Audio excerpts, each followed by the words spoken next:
Bismillah. Assalamualaikum sahabat.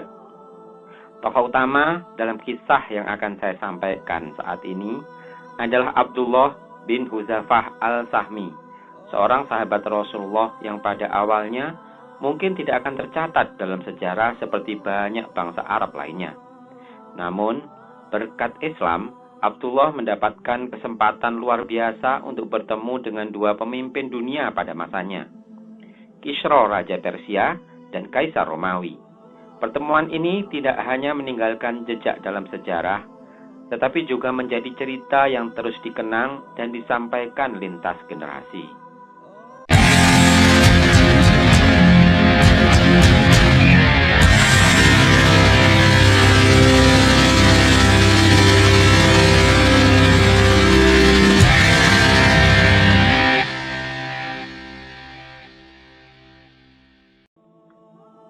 Pada tahun ke-6 Hijriah, Nabi Muhammad SAW berniat mengirimkan beberapa utusan sahabatnya dengan membawa surat kepada para raja non-Arab untuk mengajak mereka masuk Islam. Tugas ini tidaklah mudah. Para utusan akan berangkat menuju negeri-negeri yang jauh yang belum pernah memiliki hubungan dengan Islam sebelumnya. Mereka tidak mengerti bahasa setempat dan tidak mengenal karakter para raja di sana.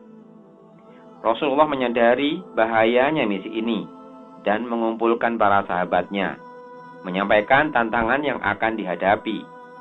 Meskipun menyadari risikonya, para sahabat dengan tegas menyatakan kesiapan mereka untuk menjalankan tugas tersebut, setia kepada Rasulullah dan Islam. Rasulullah SAW mengutus 6 sahabatnya untuk mengirim surat kepada beberapa raja Arab dan non-Arab. Salah satu utusan tersebut adalah Abdullah bin Hudzafah al-Sahmi yang ditugaskan untuk membawa surat kepada Kisra, Raja Persia. Abdullah bin Hudzafah al-Sahmi dengan semangat mempersiapkan dirinya untuk perjalanan tersebut. Ia meninggalkan istri dan anaknya dengan perasaan campur aduk, namun tekad yang bulat membawanya menuju misi penting ini. Berangkat sendirian, hanya ditemani oleh keberanian dan keteguhan iman. Ia menempuh perjalanan yang panjang dan berliku, melintasi berbagai lereng dan bukit, dataran tinggi maupun lembah, di antara kehidupan yang gersang padang pasir. Di setiap langkahnya, dia merasa didampingi oleh rahmat Allah Subhanahu wa Ta'ala. Sampai di perkampungan wilayah Persia, Abdullah segera memohon izin untuk bertemu dengan Raja Kisra. Para pembantu raja awalnya ragu dan memberi peringatan tentang surat yang dibawa oleh Abdullah. Namun Kisra dengan rasa ingin tahu yang besar memutuskan untuk menerima kedatangan sahabat Nabi ini. Keberanian Abdullah untuk menyerahkan surat langsung kepada raja menjadi sebuah pemandangan yang tidak biasa, mengingat kebanyakan utusan akan menyerahkan surat tersebut kepada perwakilan raja. Abdullah teguh pada perintah Rasulullah SAW. Saat Abdullah tiba di hadapan Kisra, suasana di istana menjadi hening. Pemimpin Persia ini yang dikenal akan kekuasaannya yang besar dan kemegahan istananya memperhatikan dengan tajam siapa yang berdiri di depannya. Abdullah dengan selendang tipis yang menutupi tubuhnya dan baju panjang berbahan kasar yang merupakan pakaian standar bangsa Arab, memiliki postur tubuh yang tegap dan leher yang lurus, menunjukkan keagungan iman yang ada di dalam dirinya. Dari raut wajahnya yang tenang, terpancarlah kepercayaan yang kokoh kepada agama Islam. Ketika Kisra menerima surat dari tangan Abdullah, ia langsung memerintahkan untuk membuka surat tersebut di hadapannya. Salah seorang juru tulis berkebangsaan Arab dari negeri Al-Hirah dipanggil untuk membacakan isi surat tersebut. Kata-kata Bismillahirrahmanirrahim dari Muhammad Rasulullah kepada Kisra yang agung Raja Persia. Keselamatan bagi orang yang mengikuti petunjuk terdengar jelas di ruangan itu. Begitu Kisra mendengar Nabi SAW menyebutkan dirinya sebagai Rasulullah, amarah meluap dari dalam dadanya. Wajahnya memerah, keringat mengalir deras dari lehernya karena terkejut dan marah. Dengan luapan emosi, Kisra segera merobek surat tersebut tanpa membacanya. Apakah ia berani menuliskan hal ini kepadaku, padahal dia adalah budakku? Teriak Kisra dengan suara yang bergemuruh. Dengan cepat, ia memerintahkan pengawalnya untuk mengusir Abdullah dari hadapannya. Akhirnya Abdullah dipaksa untuk meninggalkan istana. Abdullah bin Hudzafah meninggalkan ruang sidang Kisra dengan perasaan tidak pasti tentang nasibnya. Dia tidak tahu apakah ia akan dibunuh atau dilepaskan dengan bebas setelah menyampaikan surat Rasulullah Shallallahu Alaihi Wasallam. Namun, dengan keyakinan yang teguh pada takdir Allah, Abdullah tetap yakin bahwa apapun nasibnya tidak akan mempengaruhi tekadnya untuk menunaikan tugasnya. Dalam keadaan tersebut, dia meninggalkan istana dengan kendaraannya tanpa mengetahui apa yang akan terjadi selanjutnya. Ketika amarah Kisra mereda, ia memerintahkan agar Abdullah dibawa kembali ke hadapannya, namun para pembantunya tidak dapat menemukannya.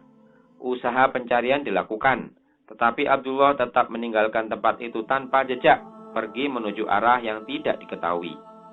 Meskipun Kisra memerintahkan untuk mengejarnya sampai ke Jazirah Arab, mereka menyadari bahwa Abdullah telah pergi jauh dari jangkauan mereka. Setelah tiba di hadapan Nabi Shallallahu Alaihi Wasallam, Abdullah dengan penuh kepasrahan menceritakan insiden tersebut, termasuk bagaimana surat yang dibawa olehnya telah dirusak oleh Kisra.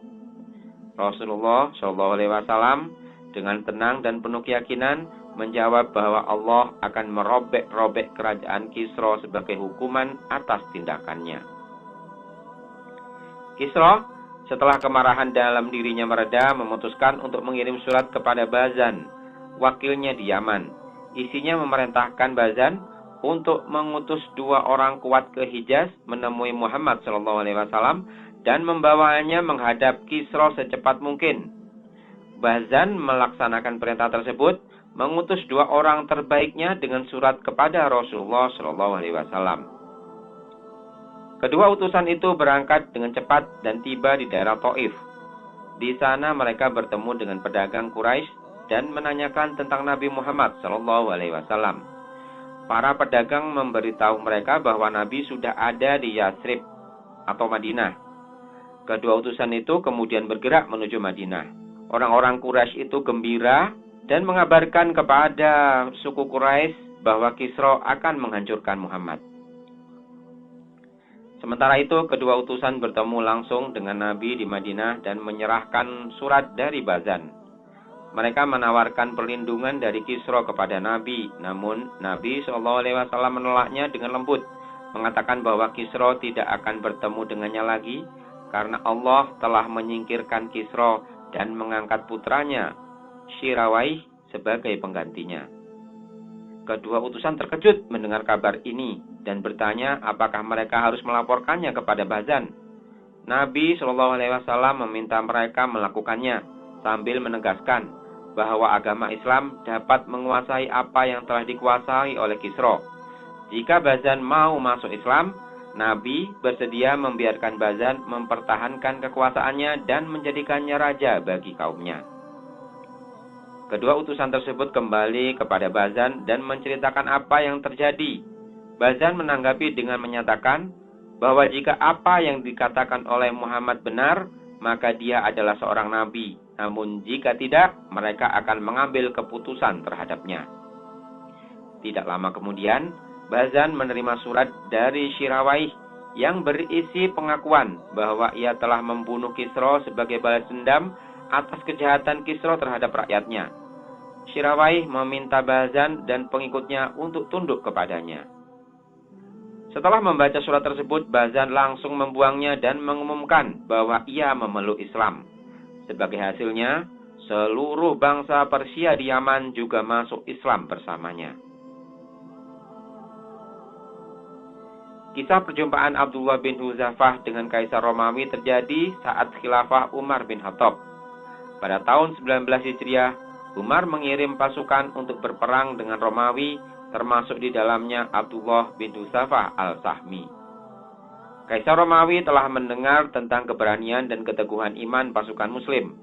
Ia memerintahkan agar jika ada tawanan dari pasukan Muslim, mereka harus dibawa hidup-hidup kepadanya. Abdullah akhirnya ditangkap oleh pasukan Romawi dan dibawa menghadap Kaisar.